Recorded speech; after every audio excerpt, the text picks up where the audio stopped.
Anal fissure వచ్చినప్పుడు ఎలాంటి మార్పులొస్తాయి? So, మీ anal రీజియన్‌లో ఎలాంటి మార్పులొస్తాయని తెలుసుకోవడం మీకు చాలా ఇంపార్టెంట్ అనమాట.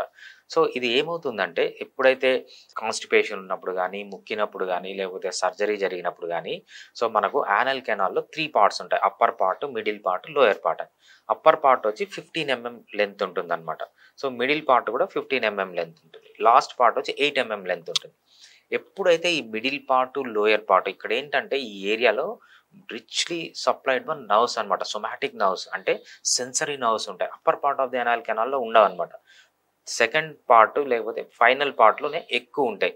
ఏదన్నా చిన్న దెబ్బ తగిలినా, ఇంజ్యూరీ జరిగినా, లేకపోతే మీరు మోషన్ పాస్ చేసేటప్పుడు ఆడ చాలా సెన్సిటివ్ ఏరియా కట్ అయినా, ఇక్కడ పెయిన్ అనేది చాలా సివియర్‌గా ఉంటుందంట. ఎందుకంటే, ఈ lower part of the anal కెనాల్‌లో రిచ్‌గా నర్వ్స్ ఉంటాయి. సెన్సరీ నర్వ్స్ ఉంటాయి. పెయిన్ సెన్సిటివ్ నర్వ్స్ ఉంటాయన్నమాట. అందుకు పెయిన్ అనేది చాలా ఎక్కువగా ఉంటుంది.